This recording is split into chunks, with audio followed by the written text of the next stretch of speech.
नमस्कार। आप सबका हमारे चैनल ज्ञान द ट्रेजर पर स्वागत है। इस वीडियो में हम आपको बताने जा रहे हैं मंत्र, सिद्धि, आसन और प्रयोग। मंत्र सिद्धि के लिए आसन जरूरी है, मंत्र सिद्धि के लिए जगह भी जरूरी है और मंत्र सिद्धि के लिए प्रयोग और नियम भी जरूरी है। तो मंत्र, सिद्धि, आसन, प्रयोग, जगह, इन सब चीजों के बारे में इस वीडियो में हम बताने जा रहे हैं। क्या आप जानते हैं कि साधना में प्रयुक्त सभी आसनों का प्रभाव भी भिन्न होता है। इसलिए जिस प्रयोजन से आपने मंत्र सिद्धि का संकल्प लिया है उसी के अनुरूप आपको आसन का चुनाव भी करना चाहिए, क्योंकि मंत्र जो है वह शरीर को रोग, भय, दुख, शोक, विजय, शत्रुनाश, वशीकरण आदि से लेकर समस्त सांसारिक दुखों से मुक्त करने और ईश्वर प्राप्ति में पूर्ण सक्षम बनाता है। मंत्र योग संहिता के अनुसार कहा गया है, मंत्रार्थ भावनम जपा, अर्थात प्रत्येक मंत्र का अर्थ को जानकर ही जप करने पर अभिष्ट फल प्राप्त होता है। और मंत्र शब्द में मन और त्र ये दो शब्द हैं। मन शब्द से मन को एकाग्र करना और त्र शब्द से त्राण अर्थात रक्षा करना। जो व्यक्ति मंत्र सिद्ध करना चाहता है तो जिस स्थान पर जाए उस क्षेत्र के रक्षक देव से प्रार्थना करे कि मैं इस स्थान में इतने समय तक ठहरूंगा और उसके लिए आज्ञा दो। इवन जब आप घर पे कर रहे हो तो आप स्थान से परमिशन लोगे अब और उनसे प्रार्थना करोगे कि किसी प्रकार के मेरे ऊपर उपसर्ग हो तो उसका निवारण करो। मंत्र सिद्धि का स्थान ऐसा हो जहाँ मनुष्यों का आगमन न हो। एकांत स्थान जैसे बगीचा, मैदान, पहाड़ों की गुफाएं, नदी का किनारा, घने जंगल और तीर्थ। ये एक्सट्रीम लेवल हो गया आज की दुनिया में। आज तो हम शहरों में रहते हैं, तो बिल्कुल जब आप मंत्र जाप करें तो जगह कम से कम एकांत हो, उस वक्त कोई आना जाना नहीं हो तो ज़्यादा अच्छा होता है। तो जब मंत्र की साधना हेतु प्रवेश करें तो मन, वचन, कर्म से उस स्थान के यक्ष रक्षक देव से विनय करके मुख से उच्चारण करें कि हे इस स्थान के रक्षक देव, मैं अपने कार्य की सिद्धि के लिए आपके स्थान में आया हूँ या आपके स्थान में बैठा हूँ, आपका आश्रय लिया है। मैं इतने समय तक करूँगा, इतने दिन तक करूँगा, अतः आपके स्थान में रहने के लिए आज्ञा प्रदान करें। अगर मेरे ऊपर किसी प्रकार का उपद्रव, संकट, भय आदि आए तो उसका भी आप निवारण करना। तो यहाँ से आपको शुरुआत करना है। मंत्र शुद्ध अवस्था में जपना चाहिए। षट कर्मों में भी मंत्रों का प्रयोग होता है। मंत्रों का प्रयोग षट कर्मों में होता है। षट कर्म 6 होते हैं, जिसमें जिस कृत्य द्वारा व्यक्ति को वश में किया जाए वह वशीकरण, जिस कृत्य द्वारा रोग, बुरे कर्म, ग्रह दोष निवारण किया जाए वो शांति कर्म होता है, जिसके द्वारा किसी की गति को अवरुद्ध किया जाए वो स्तंभन, जिसके द्वारा दो व्यक्तियों में बैर भाव पैदा किया जाए वो होता है विद्वेषण, और किसी व्यक्ति को उसके स्थान से हटाना उच्चाटन, और किसी के प्राण नाश करना मारण कर्म कहलाता है। तो मंत्रों का सात्विक कार्य के लिए उपयोग सुखप्रद एवं किसी को हानि पहुंचाने के लिए उपयोग दुखप्रद होता है। तो भाई आसन की जो हम बात कर रहे थे, तो जैसे मृग चर्म है, तो मृग चर्म का प्रयोग तपस्वी, ब्रह्मचारी और साधु संत कामोत्तेजना का प्रहार जो है परिहार करने के लिए करते हैं। मोक्ष प्राप्ति अथवा धन पाने के उद्देश्य से की जाने वाली साधना में काला मृग चर्म अनुकूल प्रभाव देता है। ज्ञान सिद्धि के लिए भी मृग चर्म का उपयोग किया जाता है। कर्म सिद्धि की लालसा के लिए किए जाने वाले जप में कंबल का आसन लाभदायक होता है। लाल रंग का कंबल सबसे अनुकूल माना जाता है। इस पर जाप करने वाले साधक की शारीरिक विद्युत शक्ति पृथ्वी में प्रवेश न करके सुरक्षित रहती है। किसी भी पूजा या साधना के लिए कुशासन को शुभ माना गया है। सतोगुनी साधना के लिए इसका उपयोग अनुकूल माना गया है। इससे साधना की शुचिता, तन्मयता और स्वास्थ्य में वृद्धि होती है। व्याघ्र चर्म यह रजोगुनी आसन है जिसे राजसिक वृत्ति वाले साधकों द्वारा राजसी उद्देश्य की पूर्ति के लिए किया जाता है, और इस पर बैठे हुए साधक को सांप बिच्छू का भय नहीं रहता। बांस से बनाए गए आसन पर बैठकर जप करने से दरिद्रता आती है। पत्थर पर बैठकर जप करने से साधक को कष्टों का सामना करना पड़ता है। धरती पर बैठकर यानी खुली भूमि पर साधना करने वाला व्यक्ति दुखों से आक्रांत होता है। तिनकों से बने आसन का प्रभाव साधक को धन हानि और यश क्षय का संताप देता है।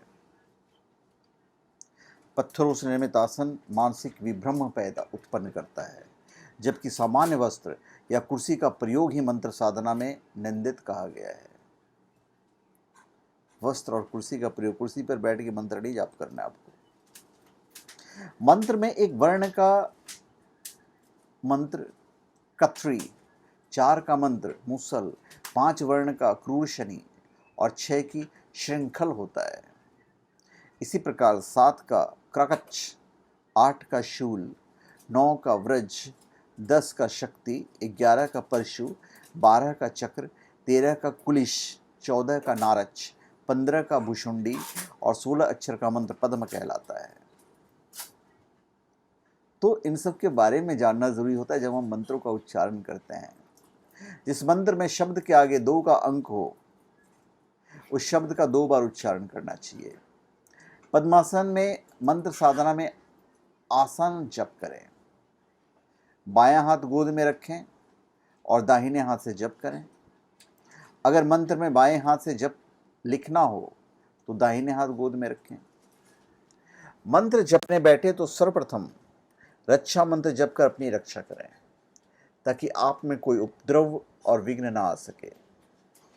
अगर मंत्र पूर्ण होने पर देवी देवता, सांप बिच्छू, रीछ भेड़िया आदि डराने आए, अगर उस जगह पे बैठ के आप कर रहे हो, पहले के ज़माने में जैसे लोग करते थे, तो रक्षा मंत्र जपने से मंत्र साधक के अंग को छू नहीं सकेगा, सामने ही डराता रहेगा। डरे नहीं, प्राण जाने की नौबत आ जाए तो भी डरे नहीं, मंत्र सिद्ध होकर मनोकामना पूरी करेगी। मंत्र साधना में धोती दुपट्टा सफ़ेद रंग का हो या मंत्र में जिस रंग का लिखा हो वो अच्छा रहता है लेने के लिए।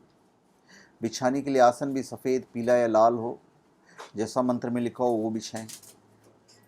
मंत्र में माला जिस रंग की लिखी हो तो धोती, दुपट्टा और आसन भी उसी रंग का हो तो उत्तम रहेगा, नहीं तो मंत्र में जैसा लिखा हो वैसा आप कर सकते हैं। मंत्र की साधना के लिए गर्मी का समय ठीक रखता है ताकि सर्दी नहीं लगे। 2 जोड़ी कपड़े रखें ताकि मल ये सब के लिए जब जाना हो, मलमूत्र के लिए, तो दूसरा वस्त्र पहनें। अपवित्र होते ही स्नान करें या बदन पोंछ लें, वस्त्र अपवित्र ना हो। मंत्र की सिद्धि जितने दिन करें ब्रह्मचर्य का पालन करें, अपना व्यवसाय भी न करें, केवल भोजन करें जो किसी साथी से मंत्र साधना स्थल पर मंगा लिया करें। अगर भूखे रहने की शक्ति मंत्र साधना तक हो तो बहुत अच्छी बात है, पर जनरली आज के समय पे मैं जो बता रहा हूँ थोड़ा सा मुश्किल होता है, तो कुछ चीज़ों में आजकल आप ले सकते हैं, लिबर्टी ले सकते हैं। अक्षरों को शुद्ध रखें। मंत्र हेतु दीपक जलता रहे तो बढ़िया है। आज के समय में घर में जब आप करते हो तो धूप सामने जला कर रखें। जिस उंगली अंगूठे से जाप करना लिखा हो उसी से जाप करें। तो इन सब चीज़ों को जब आप फॉलो करते हो ना, तो फिर उसका बड़ा ही महत्व होता है, अक्षर का महत्व होता है। जिस मंत्र में चंद्र बिंदु वो अमृताक्षर होता है, वो सौम्य मंत्र कहलाता है। मंत्र के अंत में ऊ आने पर वह आग्नेय मंत्र कहलाता है। नमः शब्द आग्नेय मंत्र के अंत में आने पर वह सौम्य मंत्र कहलाता है, और सौम्य के अंत में फट आने पर वह आग्नेय मंत्र कहलाता है। तो मंत्र के प्रारंभ में आने वाला नाम पल्लव कहलाता है। बीज मंत्र में बहुत सारे रहस्य छिपे होते हैं और प्रत्येक कार्य के लिए अलग अलग बीज मंत्रों का उच्चारण किया जाता है। जैसे ज्वर निवृत्ति, हवन करते समय स्वाहा, शांति अनुष्ठान, प्रेम सौहार्द, पूजन आदि के लिए नमः। उच्चाटन, बैर भाव पैदा करने के लिए वाष्ट, क्या बोलते हैं, वाष्ट। अरिष्ट ग्रह शांति के लिए हुम फट। लाभ हानि जैसे कर्मों के लिए वशट बीज मंत्र का उच्चारण किया जाता है। दाएं नासिका छिद्र से श्वसन क्रिया में आग्नेय मंत्र जागृत रहता है। बाएं नासिका छिद्र से श्वसन क्रिया में सौम्य मंत्र जागृत रहता है और दोनों नासिका छिद्रों में श्वसन क्रिया में सभी प्रकार के मंत्र जागृत रहते हैं। तो जागृत मंत्रों का जप ही अभिष्ट फल प्राप्ति करने में सहायक होता है। उसके बाद फिर आपकी आसन और मुद्राएं बहुत काम करती है। तंत्र शास्त्र में प्रत्येक षटकर्म के अलग अलग आसन और अलग अलग मुद्राएं होती हैं। जैसे शांति कर्म स्वस्तिकासन में एवं पद्म मुद्रा में किया जाता है। इसके अलावा षट कर्म अनुसार ही देवता का ध्यान किया जाता है। जैसे शांति, आकर्षण, पुष्टि प्राप्ति करने के लिए सुंदर, नवयौवना, प्रसन्न मुख, आभूषण युक्त देवी या देवता का ध्यान किया जाता है। इसी प्रकार षट कर्म में मंत्र सिद्धि के लिए प्रत्येक का बैठने का आसन भी अलग अलग होता है। माला का भी महत्व है। लाल रंग के कंबल का आसन सभी कामनाओं की पूर्ति के लिए श्रेष्ठ और शुभ कहा जाता है। इसी प्रकार षट कर्म में अलग अलग कर्मों के लिए अलग अलग माला यथा कमलगट्टे की माला, स्फटिक की माला, मोती मूंगे आदि की माला, इन सब का प्रयोग किया जाता है। लेकिन रुद्राक्ष की माला से किसी मंत्र का जप अवश्य फलदायी होता है। जप करते समय जिस जप में मंत्र दूसरे को सुनाई दे वह वाचिक जप कहलाता है। जो जब दूसरे को सुनाई न दे किंतु जहाँ आपके जीभ पर ही हो और होठ हिलते रहे वो उपांशु जप। जिसमें ओठ और जिह्वा न हिलती हो वो मानसिक जप कहलाता है। तो मानसिक जप मोक्ष प्राप्ति के लिए, वाचिक जप अभिसार कर्म के लिए और उपांशु जप शांति कर्म के लिए होती है। तो प्रत्येक मंत्र की सिद्धि में निर्धारित मंत्र संख्या के अनुसार मंत्र जाप कीजिए। उसका दशांश हवन, दशांश तर्पण, दशांश मार्जन एवं उसका दशांश ब्राह्मण भोज होता है। तो पुरुषरण पश्चात ही अभिष्ट फल की प्राप्ति होती है।